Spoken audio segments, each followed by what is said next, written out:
जब भी middle class family में इन्वेस्टमेंट की बात होती है तो सभी को फिक्स डिपॉजिट सबसे बेटर ऑप्शन लगता है और उन्हें लगता है कि एफडी में हमारा पैसा अच्छे रेट से ग्रो होता है। अगर आप लोगों को भी लगता है कि फिक्स डिपॉजिट में आपका पैसा ग्रो होता है तो आप लोग भी गलत हो, क्योंकि अगर हम फिक्स डिपॉजिट को इन्फ्लेशन से मतलब महंगाई से कंपेयर करते हैं तो इंडिया में फिक्स डिपॉजिट की एवरेज इंटरेस्ट रेट है 7% और इन्फ्लेशन भी लगभग 7% से बढ़ रही है। मतलब अगर आप लोग आज 100 रुपये फिक्स डिपॉजिट में इन्वेस्ट करते हो तो एक साल बाद आपके 100 रुपये बढ़कर हो जाएगी 107 रुपये। लेकिन अगर आप लोग आज कोई सामान 100 रुपये में खरीद रहे हो, जैसे मान लेते हैं कि अगर आज 1 किलो आटे की कीमत 100 रुपये है तो एक साल बाद इस 1 किलो आटे की कीमत बढ़कर हो जाएगी 107 रुपये, क्योंकि इंडिया में इन्फ्लेशन इसी रेट से बढ़ रही है। तो यहाँ पर फिक्स डिपॉजिट का रिटर्न इन्फ्लेशन को ही बीट नहीं कर पा रही है। तो अगर हम एफडी के रिटर्न में इन्फ्लेशन को एडजस्ट कर देते हैं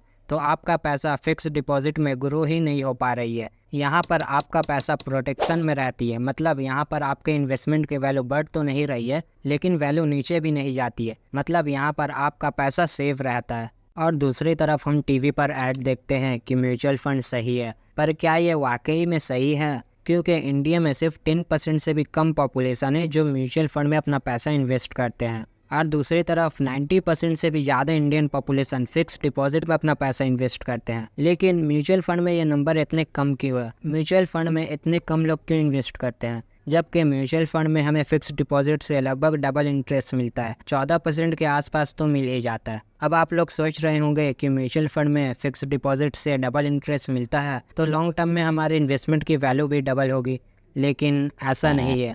इसे मैं एग्जांपल से समझाता हूँ। मान लीजिए कि दो दोस्त हैं, दोनों ही की उम्र अभी 20-20 साल है। एक का नाम है राजू और दूसरे का नाम है राहुल, और दोनों ही आपस में कहते हैं कि हम अपने रिटायरमेंट के लिए अभी 1-1 लाख रुपए इन्वेस्ट कर देते हैं और 40 साल बाद जब हम 60 साल के हो जाएंगे तो इसे हम विड्रॉ कर लेंगे, जो पैसा हमारे रिटायरमेंट के बाद काम आएगी। अब राजू के पास इन्वेस्टमेंट की कोई खास नॉलेज थी नहीं, इसलिए वो अपने 1 लाख रुपए को फिक्स डिपॉजिट में इन्वेस्ट कर देता है, जहाँ उसे सिर्फ हर साल 7% का इंटरेस्ट मिलता है। और राहुल के पास थोड़ी बहुत इन्वेस्टमेंट की नॉलेज थी तो इसलिए वो अपने 1 लाख रुपए को म्यूचुअल फंड में इन्वेस्ट कर देता है, जहां उसे 14% का इंटरेस्ट मिलता है। तो 40 साल बाद जब दोनों 60 साल की उम्र के हो जाते हैं तो उस वक्त तक राजू की 1 लाख रुपए की इन्वेस्टमेंट बढ़कर हो जाती है 14.97 लाख, 7% की इंटरेस्ट रेट से। और राहुल जिसकी इन्वेस्टमेंट 14% से ग्रो हो रही थी, आप लोग गेस करिए कि राहुल की 1 लाख की इन्वेस्टमेंट कितने लाख में ग्रो हो गई होगी? 30 लाख, 40 लाख या 50 लाख? नहीं, मैं बताता हूँ। राहुल की 1 लाख की इन्वेस्टमेंट ग्रो होती है पूरे 1.89 करोड़ रुपीस में। हाँ, सिर्फ 7% एक्स्ट्रा रिटर्न से राहुल पूरे 1 करोड़ 74 लाख रुपए ज़्यादा प्रॉफिट कमाता है राजू से। इसे हम आगे और डिटेल में समझेंगे, तो आप लोगों की आसानी के लिए इस वीडियो को हम 3 पार्ट में डिवाइड कर देते हैं। सबसे पहले हम फिक्स डिपॉजिट को डिटेल में समझेंगे और इसके फ़ायदे और नुकसान को देखेंगे। फिर हम म्यूचुअल फंड को डिटेल में समझेंगे और इसके भी फ़ायदे और नुकसान को देखेंगे। और आखिर में हम इन दोनों को एक दूसरे से कंपेयर करेंगे और आपके लिए सबसे बेस्ट इन्वेस्टमेंट प्लान निकालेंगे, जहां पर आपको कम से कम रिस्क में भी ज़्यादा से ज़्यादा प्रॉफिट मिले। सबसे पहला सवाल, फिक्स डिपॉजिट क्या है?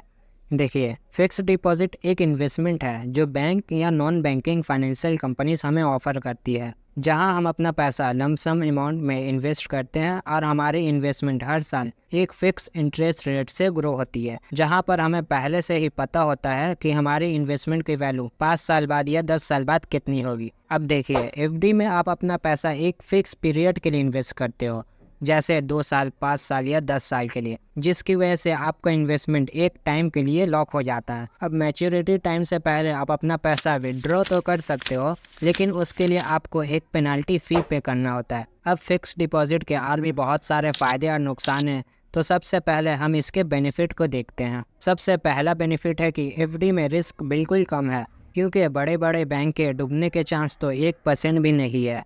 और अगर बाई चांस बैंक डूब भी गया जिसमें आपने एफडी करवा रखी थी, फिर भी आपकी टोटल 5 लाख तक की अमाउंट तो इंश्योर्ड ही रहती है, मतलब आपको 5 लाख रुपए तो मिल ही जाएंगे। दूसरी बेनिफिट है गारंटीड रिटर्न, मतलब एफडी में आपको एक फिक्स इंटरेस्ट मिलता है हर साल, जो आपको पहले से ही पता होता है, जो आपके पूरे इन्वेस्टमेंट पीरियड में सेम रहता है। No tension of market ups and down, देखिए, एफडी में आपका रिटर्न फिक्स्ड है। अब स्टॉक मार्केट जैसा भी परफॉर्म करे, इंडिया की इकोनॉमी ऊपर जाए या नीचे जाए, इससे आपकी फिक्स डिपॉजिट पर कोई भी असर नहीं पड़ता है। आपकी इन्वेस्टमेंट एक फिक्स्ड इंटरेस्ट से ग्रो होती रहेगी। High interest in small finance bank. देखिए, वैसे तो फिक्स डिपॉजिट में इंटरेस्ट बहुत कम मिलती है, लेकिन बहुत सारे स्मॉल फाइनेंस बैंक हैं जो higher rate of interest offer करते हैं, जैसे उज्जीवन स्मॉल फाइनेंस बैंक या जना small finance bank.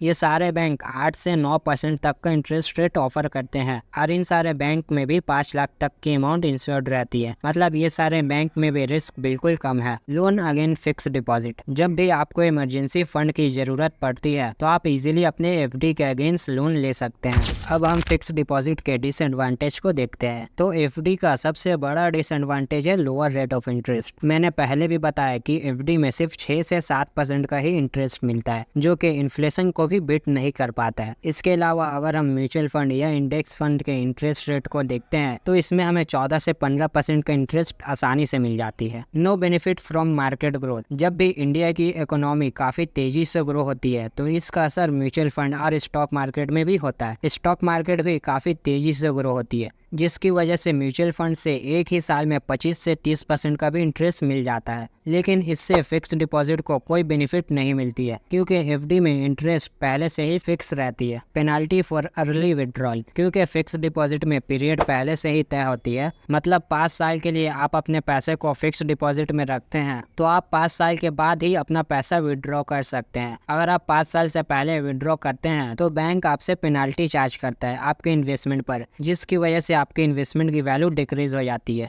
TDS on FD interest.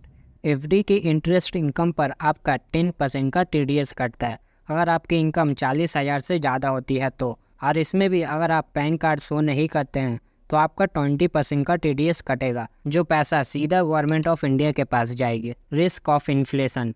हमने पहले ही देखा है कि इंडिया में एवरेज इन्फ्लेशन रेट है 7% और फिक्स डिपॉजिट का इंटरेस्ट भी 7% के आसपास ही है। इसमें भी टैक्स वगैरह कटने के बाद एफडी का इंटरेस्ट सिर्फ 6% के आसपास हो जाती है, जिससे आपकी एफडी की इंटरेस्ट इन्फ्लेशन से भी कम हो जाती है। मतलब अगर आपकी इन्वेस्टमेंट की वैल्यू 6% से बढ़ रही है तो वहीं दूसरी तरफ इंडिया में महंगाई 7% से बढ़ रही है। अब सवाल है कि म्यूचुअल फंड क्या है। देखिए, म्यूचुअल फंड एक तरह का फंड या फिर इन्वेस्टमेंट स्कीम है जिसमें बहुत सारे हमारे और आपके जैसे रिटेल इन्वेस्टरों से पैसा कलेक्ट करके डिफरेंट एसेट्स में इन्वेस्ट करते हैं, जैसे इक्विटी, बॉन्ड्स वगैरह में, प्रोफेशनल फंड मैनेजर के जरिए। अब म्यूचुअल फंड भी बहुत टाइप के होते हैं, जैसे debt mutual fund, equity mutual fund और भी बहुत सारे हैं। लेकिन इस पूरे वीडियो में हम सिर्फ इक्विटी म्यूचुअल फंड को ही देखेंगे, जहां हमारा 65% से ज़्यादा पैसा इक्विटी मार्केट में इन्वेस्ट होता है और बाकी पैसा बॉन्ड्स वगैरह में इन्वेस्ट होता है। अब सवाल है कि क्या म्यूचुअल फंड सेफ है। देखिए, इंडिया में म्यूचुअल फंड को मैनेज करती है एसेट्स मैनेजमेंट कंपनी एएमसी, जो कि SEBI the security and exchange board of India से रजिस्टर है। तो हाँ, म्यूचुअल फंड सेफ है, लेकिन इसके भी बहुत सारे फायदे और नुकसान हैं। तो सबसे पहले हम इसके बेनिफिट को देखते हैं। तो सबसे पहला बेनिफिट है कि fund manage by professional fund manager. Mutual fund के पोर्टफोलियो को मैनेज करते हैं ये प्रोफेशनल फंड मैनेजर, जो कि काफ़ी हाई एजुकेटेड होते हैं, और यही लोग सारे डिसीजन लेते हैं कि किस एसेट्स को कब बाई करना है और कब सेल करना है। ये लोग काफ़ी ज़्यादा एनालिसिस करने के बाद सारे इन्वेस्टमेंट डिसीजन लेते हैं, जिससे हमें कोई टेंशन नहीं रहती है। हम सिर्फ अपना पैसा इन्हें दे देते हैं और ये लोग उसे मैनेज करते हैं। दूसरी बेनिफिट है हायर रिटर्न। म्यूचुअल फंड में हमें दूसरे इन्वेस्टमेंट ऑप्शन जैसे एफडी, यूलिप, बॉन्ड्स वगैरह से ज़्यादा रिटर्न मिलती है। 12 से 15% तो इजीली मिल ही जाती है, और बहुत सारे ऐसे भी म्यूचुअल फंड है जो इससे भी ज़्यादा रिटर्न ऑफर करते हैं, 15, 16, 18, 20% तक का ऑफर करते हैं। लेकिन इसमें रिस्क भी बहुत ज़्यादा होती है। Investment start with only 500 rupees. हाँ, म्यूचुअल फंड में आप इन्वेस्टिंग की शुरुआत सिर्फ 500 रुपये से कर सकते हैं SIP के जरिए। SIP मतलब सिस्टमेटिक इन्वेस्टमेंट प्लान। अगर आप एक साथ लाखों रुपए इन्वेस्ट नहीं कर सकते हैं तो आप SIP के जरिए हर महीने सिर्फ 500 रुपये भी इन्वेस्ट कर सकते हैं, जहां आप एक अमाउंट सिलेक्ट करते हैं 500 या 1000 रुपये, और ऑटोमेटिकली हर महीने आपके अकाउंट से 500 या 1000 रुपये कट कर म्यूचुअल फंड में इन्वेस्ट हो जाते हैं। डाइवर्सिफिकेशन। म्यूचुअल फंड में हमारा पैसा मल्टीपल एसेट्स में इन्वेस्ट होते हैं, जैसे स्टॉक, बॉन्ड्स वगैरह में, जिससे रिस्क काफ़ी कम हो जाती है। Any time withdrawal. आप म्यूचुअल फंड से से अपना पैसा कभी भी विड्रॉ कर सकते हैं। इस पर कोई भी पेनल्टी नहीं लगती है और कभी भी आप अपनी इन्वेस्टमेंट वापस स्टार्ट कर सकते हैं। अब हम म्यूचुअल फंड के डिसएडवांटेज को देखते हैं। Market volatility risk. देखिए, म्यूचुअल फंड में हमें फिक्स डिपॉजिट की तरह कोई गारंटीड रिटर्न नहीं मिलती है। मार्केट जैसा परफॉर्म करेगा आपका इन्वेस्टमेंट भी वैसा ही परफॉर्म करेगा। किसी साल 10% का रिटर्न तो किसी साल 20% का रिटर्न तो किसी साल कोई रिटर्न ही नहीं, ऐसा भी हो सकता है, जिसकी वजह से 10 साल बाद हमारी इन्वेस्टमेंट की वैल्यू क्या होगी इसका हम परफेक्ट अंदाजा नहीं लगा सकते हैं। Management fees. अब क्योंकि आपके पैसे को प्रोफेशनल फंड मैनेजर मैनेज करते हैं तो वो फ्री में तो करेंगे नहीं, इसलिए वो आपसे मैनेजमेंट फ़ी चार्ज करते हैं जो 0.25% से 1% के बीच में होती है। Exit load fees. अब वैसे तो म्यूचुअल फंड में पैसा विड्रॉ करने पर कोई चार्ज नहीं लगती है, लेकिन अगर आप 1 साल से पहले अपने म्यूचुअल फंड से एग्जिट ले लेते हैं तो आपसे एग्जिट फी चार्ज किया जाता है जो कि 1% के आसपास होता है। टैक्स। म्यूचुअल फंड की इनकम पर कैपिटल गेन टैक्स लगता है। अगर आप 1 साल के अंदर ही अपने म्यूचुअल फंड को सेल कर देते हैं तो आपको 15% का short term capital gain tax पे करना होता था, और अगर आप 1 साल के बाद अपने म्यूचुअल फंड को सेल करते हैं तो आपको 10% का long term capital gain tax पे करना होता था बजट 2024 से पहले। लेकिन बजट 2024 जो अभी 23 जुलाई को पेश किया गया है, इसमें हमारे फाइनेंस मिनिस्टर निर्मला सीतारमन ने short term capital gain tax को 15% से बढ़ाकर 20% कर दिया है और long term capital gain tax को 10% से बढ़ाकर 12.5% कर दिया है। अब आपको शॉर्ट टर्म कैपिटल गेन पर 20% का टैक्स पे करना होगा और लॉन्ग टर्म कैपिटल गेन पर 12.5% का टैक्स पे करना होगा। पर इसमें एक बेनिफिट है कि अगर हमारा प्रॉफिट 1,25,000 से ज़्यादा की होती है तो ही हमें टैक्स पे करना होगा। अगर 1,25,000 से कम है तो हमें कैपिटल गेन टैक्स पे करना नहीं होगा, और इसके अलावा भी एसटीटी और स्टैम्प ड्यूटी वगैरह पे करना होता है।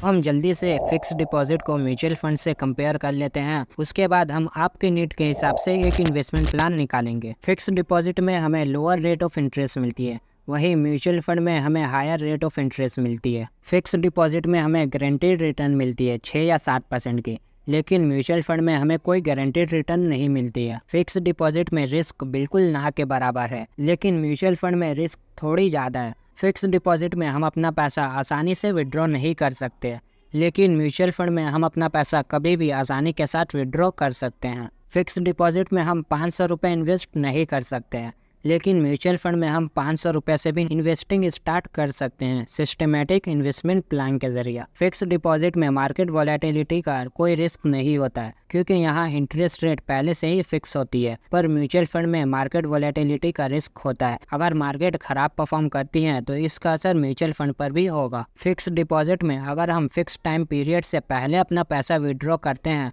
तो हमें पेनल्टी फ़ी पे करना होता है, और म्यूचुअल फंड में भी अगर हम 1 साल से पहले अपना म्यूचुअल फंड को सेल कर देते हैं तो हमें एग्जिट लोड फ़ी पे करना होता है, और अगर 1 साल के बाद सेल करते हैं तो कोई भी एग्जिट लोड फ़ी पे करना नहीं होता है। फिक्स डिपॉजिट में भी हमें टैक्स पे करना होता है और म्यूचुअल फंड में भी हमें टैक्स पे करना होता है। अब फिक्स डिपॉजिट और म्यूचुअल फंड में से आपके लिए कौन सा ऑप्शन बेस्ट रहेगा, इसे देखने के लिए हमें पहले ये देखना होगा कि आपकी नीड क्या है, आपकी ज़रूरत क्या है। देखिए, अगर आपको शॉर्ट टर्म के लिए मतलब 6 महीने या 1-2 साल के लिए अपना पैसा इन्वेस्ट करना है तो फिर आपके लिए फिक्स डिपॉजिट ही बेटर ऑप्शन है, क्योंकि 6 महीने या 1 साल में म्यूचुअल फंड कितना रिटर्न देगा इसकी गारंटी कोई नहीं दे सकता। ये 15-20% का भी रिटर्न दे सकता है और माइनस में भी रिटर्न दे सकता है। मतलब शॉर्ट टर्म के लिए म्यूचुअल फंड में इन्वेस्ट करने में बहुत ज़्यादा रिस्क है, लेकिन अगर आपको अपना पैसा लॉन्ग टर्म के लिए इन्वेस्ट करना है, जैसे 5 साल 10 साल या 20 साल या उससे भी ज़्यादा टाइम के लिए, तो फिर म्यूचुअल फंड आपके लिए 100% बेस्ट है। क्योंकि अगर हम निफ्टी 50 का भी ग्राफ देखेंगे जहाँ पर इंडिया की टॉप 50 कंपनी लिस्ट है, तो ये शॉर्ट टर्म में ऊपर नीचे जरूर हुआ है, लेकिन लॉन्ग टर्म में ये ग्राफ ऊपर ही गया है और आगे भी ऊपर जाता रहेगा। अब यहाँ पर बहुत लोगों को लगता है कि fix deposit long term investment के लिए और म्यूचुअल फंड स्टॉक मार्केट वगैरह ये सब शॉर्ट टर्म इन्वेस्टमेंट के लिए है, लेकिन रियलिटी में इसका बिल्कुल उल्टा है। फिक्स डिपॉजिट है शॉर्ट टर्म इन्वेस्टमेंट के लिए और म्यूचुअल फंड स्टॉक मार्केट ये सब है लॉन्ग टर्म इन्वेस्टमेंट के लिए। क्योंकि लॉन्ग टर्म में 1-2% एक्स्ट्रा रिटर्न भी बहुत ज़्यादा इंपॉर्टेंट है, क्योंकि ये 1-2% एक्स्ट्रा रिटर्न ही लॉन्ग टर्म में 1-2 करोड़ का बेनिफिट दे सकता है। जैसे हमने राहुल और राजू के एग्जाम्पल में देखा था कि कैसे राहुल ने 7% एक्स्ट्रा रिटर्न की वजह से राजू से 1,74,00,000 रुपए ज़्यादा प्रॉफिट कमाता है। इसे मैं कैलकुलेट करके भी दिखा देता हूँ। राजू ने भी 1 लाख रुपए इन्वेस्ट किया था और राहुल ने भी 1 लाख रुपए इन्वेस्ट किया था। राजू को मिल रहा था 7% का इंटरेस्ट और राहुल को मिल रहा था 14% का इंटरेस्ट। दोनों ही ने 40 साल के लिए इन्वेस्ट किया था। तो आप देख सकते हैं कि दोनों की इन्वेस्टमेंट 40 साल बाद कितनी होती है, दोनों में कितना ज़्यादा डिफरेंस है। अब इसके बाद भी अगर आपको रिस्क बिल्कुल भी नहीं लेना है तो आप ऐसा कर सकते हैं कि आप अपना 70% पैसा म्यूचुअल फंड में इन्वेस्ट कर सकते हैं और बाकी का 30% पैसा फिक्स डिपॉजिट में रख सकते हैं। इससे क्या होगा कि एक तरफ आपकी 70% पैसा लॉन्ग टर्म के लिए एक अच्छी इंटरेस्ट रेट से ग्रो होती रहेगी, और अगर आपको शॉर्ट टर्म में पैसों की ज़रूरत पड़ती है तो आप फिक्स डिपॉजिट से अपना पैसा विड्रॉ भी कर सकते हैं। अब अगर आपने इस वीडियो को यहाँ तक देख लिया है तो इस वीडियो से आपको इन्वेस्टमेंट से रिलेटेड नॉलेज तो ज़रूर मिली होगी। अगर सच में आपको लगता है कि इस वीडियो से आपको वैल्यूएबल नॉलेज मिली है तो इस वीडियो को लाइक और शेयर ज़रूर करें ताकि ये वीडियो और भी लोगों तक पहुंच पाए।